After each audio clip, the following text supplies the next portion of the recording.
All right, the hottest story in Dodger baseball is, after months of speculation, the Japanese media wanting to know what his response was going to be.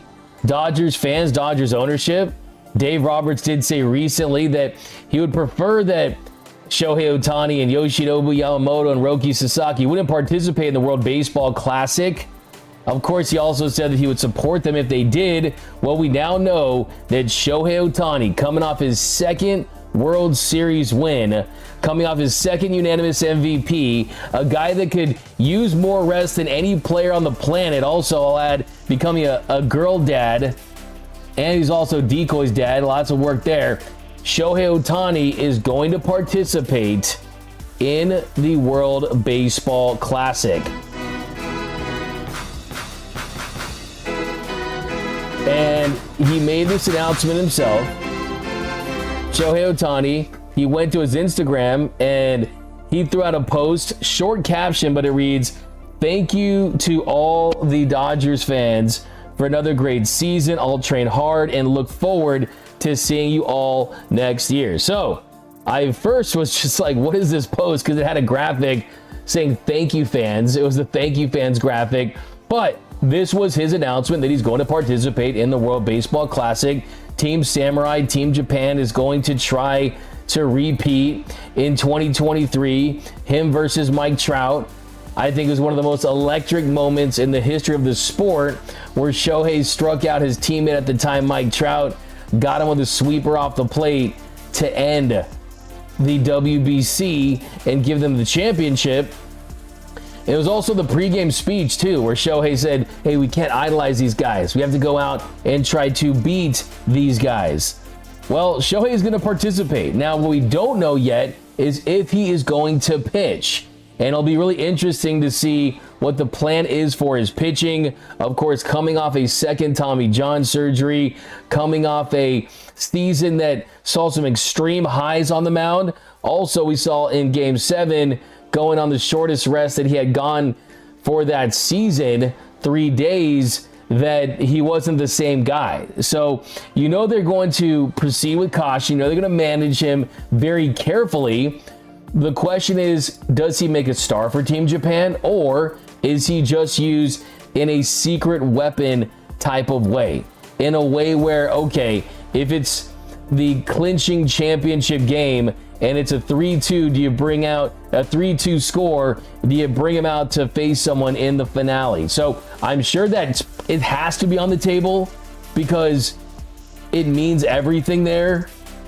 In Japan, most of the country, over 100 million people, tune in for that game. So you would have to expect that he's willing to do whatever it takes for them to win, just like he's willing to do for the Dodgers. And I know that the organization, they're going to support them 100% and just back them. Hey, we got it. It's your country. It's a WBC. It's great for the game. It's special. And hopefully nothing comes of this. But I will say, I think that people are freaking out a little too much about this. I see people out there saying, oh, hey, we need a three-peat. We can't have any of our guys in the WBC. Hey, they just have played 2 postseasons where you make deep runs and you win a World Series. These guys are going to break down. And sure, is the level of baseball, the level of competition in the WBC going to exceed that of what a typical spring training would be? 100%. But I've got a name for you, and his name is Gavin Lux.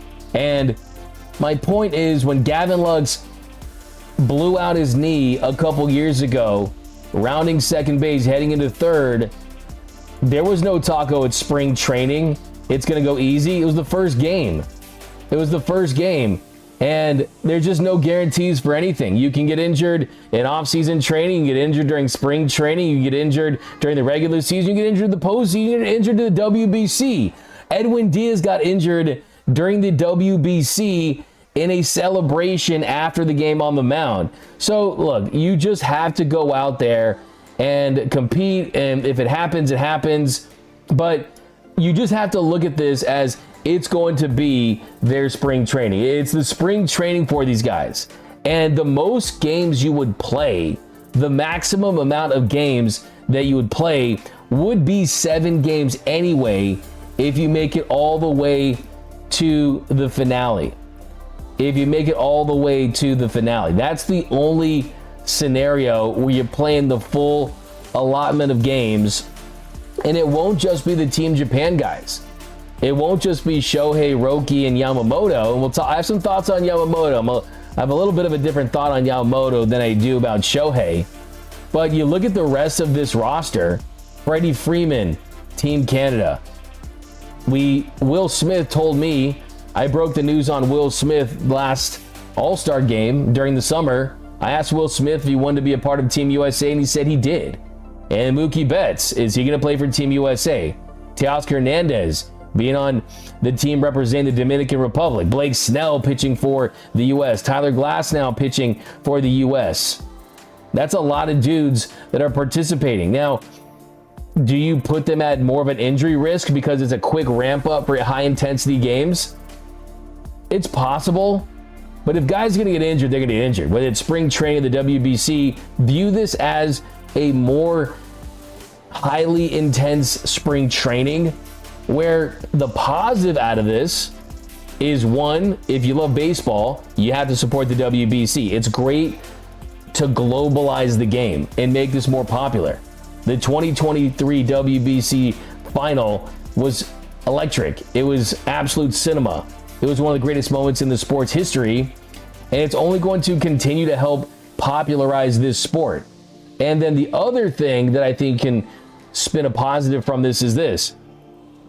This could lead to a hot start for the Dodgers. And we know that any team that's coming off a championship, any team that's going to try to three-peat, they're going to have to work their ways through the dog days of summer, through a hot day in July against the Colorado Rockies. It doesn't have the same feel as a postseason game, as a World Series game against the Blue Jays or the Yankees or the Phillies in the NLDS or the Padres in the NLDS. You're going to have to work through those dog days of summer, but one of the ways to kind of make sure that you're in a good spot, in a good position to at least win your division and possibly go and finish with one of those top seeds and have a bye is put a lot of money in the bank early. And by having these guys, the WBC, having them ramped up, I think that from a rhythm standpoint, you could put themselves in a position where they're in a better spot to start the season, because this team knows it's all about the three-peat. They all know that that's what it's all about. And don't kid yourself. They know they have a chance to do something that's only been done 2 times before in Major League Baseball history, and that's three-peating. What did Dave Roberts say at the championship celebration? He stole a line from Pat Riley. What's better than 2? 3. And what does Tom Brady always say when he's asked what his favorite championship is? The next one. Shohei Otani said at the championship parade, I'm already thinking about another ring. What did Mookie Betts say? I want to fill up this whole hand. This organization has... I actually asked Mookie Betts this last week about giving yourself a chance to kind of embrace the championship and reflect on it. And Mookie looked up at me cold in the eye, and Mookie said, I've already turned the page. I've already turned the page. And I think that's very telling about Mookie and about what this organization has in store. But I will say, I do want to talk a little bit about Yoshinobu Yamamoto. Because Yoshi, I would say it is a little bit of a different circumstance for me. Because, yeah, look, if a guy wants to pitch for his country, you are never going to question that. Not even for a second. Not even for a second. But with Yoshinobu Yamamoto, even though he's got Yada Sensei, the guy that basically made him feel like he could pitch in Game 7, go out there, throw the bullpen, get ready to go. The thing about Yamamoto that's interesting is he did miss significant time his first season with the shoulder injury, with the rotator cuff. And his contract has provisions in it. It has specific language that details changes to the contract if he does suffer an injury. Now, a quick review of Yamamoto's contract: 12 years, $325 million. The longest, the most lucrative contract for any pitcher in the history of Major League Baseball. I think Tarek Skubal, I think he ups that amount when he's a free agent. Who knows? Maybe he gets traded to the Dodgers and the Dodgers give him an extension. That'd be the dream. Scott Boras not going to let that happen. But I think that ultimately Tarek Skubal, the two-time Cy Young Award winner with the Detroit Tigers, ultimately surpasses that.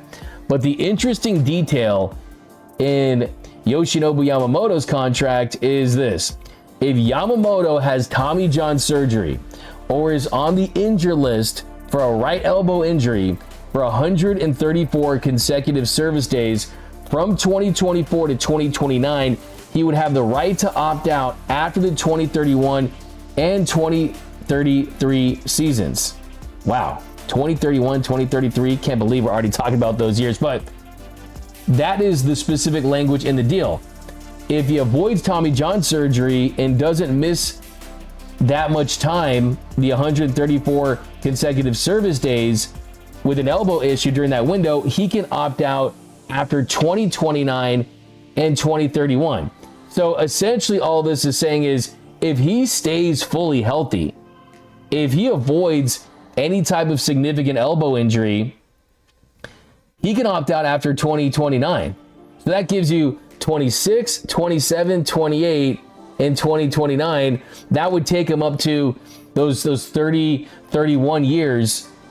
And you would either have to give him a new deal, he could explore the market. I'm sure he loves it here. But that's very interesting.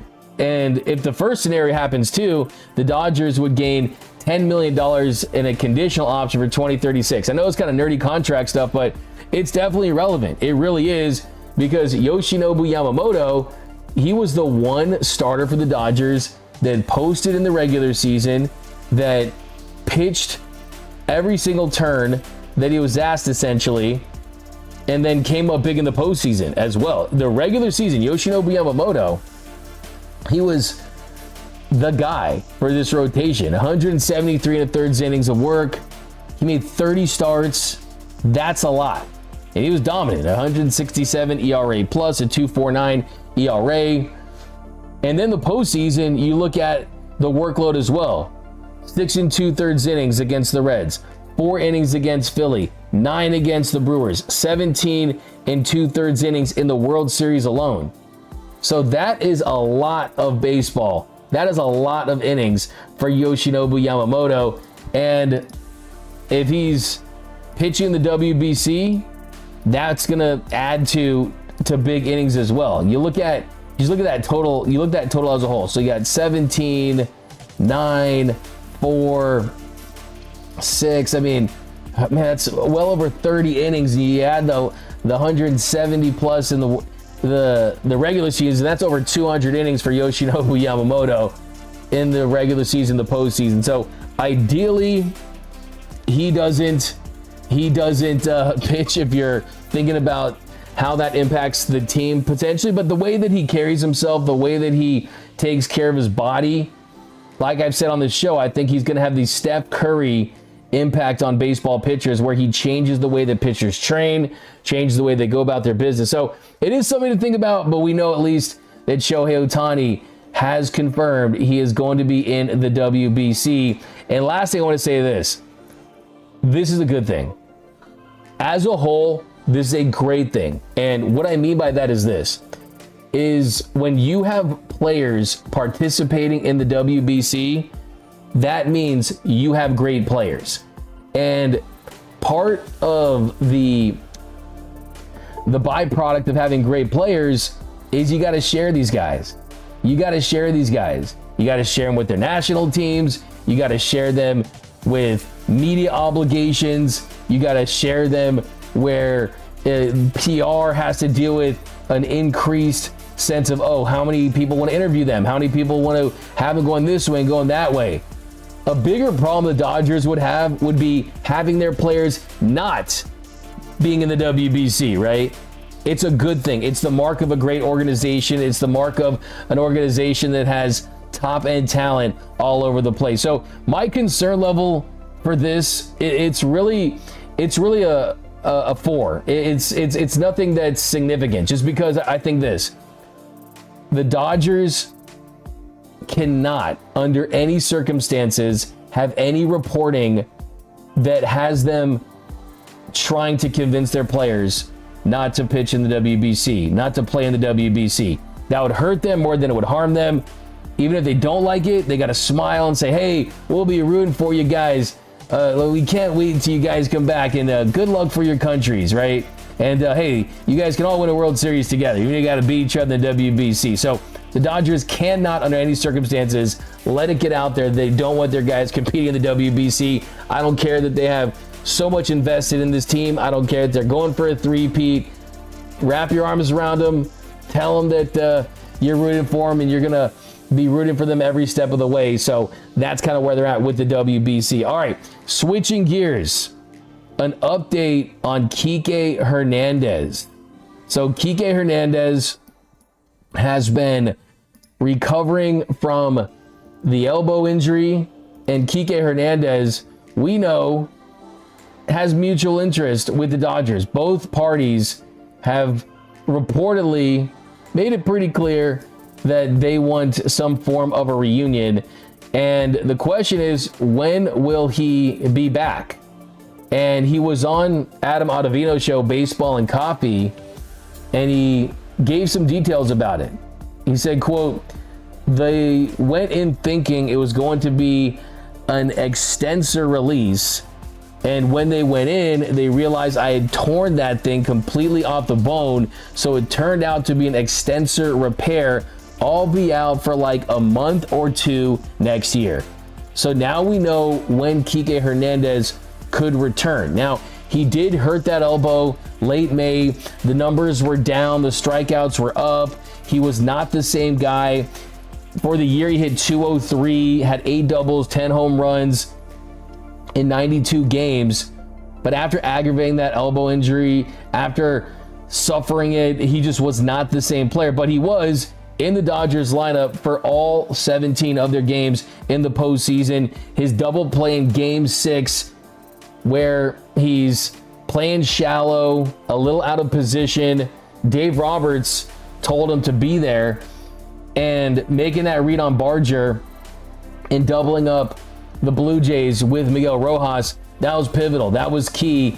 There's a world where they don't win the World Series without that play. So I still think that this puts them in a position where if he's out the first 2 months, that's almost the perfect scenario anyway, is you want to make sure that Kike Hernandez is back for the postseason. That's the only thing that you need, is to make sure that he gets enough time during the regular season to help you, whether that's put the pitching helmet on and pitching, whether that's just being a guy to be there for some of the young guys and help develop them. But this gives an opportunity for guys, the Alex Freelands of the world, whoever you may sign potentially that is in left field. If Dalton Rushing is going to get an opportunity in left field, if they're going to put Teoscar back there and Andy Paz in right and trade for another outfielder, this gives them an opportunity to get the lion's share of the plate appearances and the reps early on. So this does not change wanting to bring him back. If anything, I think it helps the Dodgers' cause, because had Kike been healthy, had Kike been great throughout the postseason, maybe at that point you're saying to yourself, hey, I want Kike on my team on a multi-year deal if I'm another organization, because he's helped the Dodgers win twice. And maybe you overpay for Kike just to get him off the Dodgers because he's got that secret sauce. Now I think that's less likely, and I think that ultimately you see a one-year deal done, something in the $6 to $6.5 million range, something close to spring training when you can open up that 60-day injured list. Mr. Keektober is going to be back for this team. You have to believe that. He's too important to the locker room, the clubhouse, the dugout. He's too important to just bringing that nasty it factor that he brings, where it could be a big play defensively. And the funny thing too is the Andy Pages catch in Game 7. Kike Hernandez had a 96% probability of making that catch, and instead Pages, he collides with him and Kike tumbles down. He didn't even want to look because he thought that the World Series was over and that Andy Paz didn't make that play. And then he gets up and he's smiling and laughing. He still was going to get there. And that kind of tells you about another defensive moment. It could have been a Willie Mays type of catch for Kike Hernandez, but this team is too close to doing something too special to not have one of the biggest glue guys, one of the best postseason players we've ever had. And also, he should retire as a Dodger. I mean, he's truly a Dodgers legend at this point. I want to see the Banana Man back with this team, and now we know when he can return. Missing the first couple of months of the season, signed to a one-year deal. And Kike also talked about on the show that he was on about the moment with Yoshinobu Yamamoto, and when Yoshi said that losing is not an option, and how that fired up the group. Here was Kike talking about Yoshi. ちぎげく西部に日本の差が静かに震えたダボ翔平が不幸らのことまで宣言した全日留年ワールドベスボルクラシック。日本代表として再び戦うその一言で日本中世の空気が変わった。あの研究がよみがえる。あの誇りが乗ってくる。あの決勝の系統が胸の奥で再び燃え上がる。しかし今回はただの続編ではない二本杉氏留年の時ジャパンは歴史上とも角ボドをまとったチームになる。なぜかそれは同志翔平という存在が日本野球にとってもはや一人の選手ではなく情緒そのものになったからだ。世界最高峰の舞台を知り世界中のスターと戦う。磯の頂点に二度も立ち、そして今日本のためにまた帰ってくる。これほど誇らしい瞬間が他にあるだろうか。対するアメリカは復讐を掲げている人参地37の決勝大骨がトラウトを三振に蹴ち止めた瞬間、アメリカの誇りは完全に打ち砕かれた。だからこそ彼らは正国にスターを集め身の木の大戦を作ると宣言している。だが忘れてはいけない。野球は名前で勝つスポーツではない。野球は覚悟と技術と橋で勝つスポーツだ。そして日本はその差密を世界で最も高いレベルで持っている大小翔平ビーム時の存在大気に立つだけで球場の空気が変わる。山本由伸三振佐伯石球すべてが一級品のクタエスメジャーでも証明した旧石球史の完成度。坂メローギバ3マイルのストレート2億落ちるスプリット世界の兄弟者たちが恐れる次世代モンスター。この3人が揃う。それだけでシジャパンは世界最強クラスになる。そして理解しておくべきことがある。日本はアメリカを恐れていない。アメリカを追っているわけでもない。日本は常に日本の野球を集めるために戦ってきた時、ジャパンの強さは外から来るものではない。内側の積み重ねと誇りによって作られてきたものだ。2020年史ジャパンは再び世界へ眺む話やかさでもスターの差でもメディアの波状さでもなく純粋な強さと圧倒的な技術と、そして最後に残るのは日本人としての誇りだ。ダボ平は言った。日本代表として戦えることが嬉しいと。その言葉には責任と覚悟と、そして国をさらうという決意がたきらっている。張りのぞご世界はただたび日本を見る。日本野球の本当の強さを知るとき、ジャパンの誇りが再び世界を払わせる。ダハキョホサマ元ゴモ新作ラテミクローケ。この3人が中心となり、日本はまた伝説を作るだろう。式ジャパンよ胸をはまって進め。世界の頂点は必ず再び噛める。必要なら白鳥生成有用スクリプト再生か感情知識尽きてキスとアニメ PV 風のやむり版ニュース実況版。どのスタイルでも再編集できます。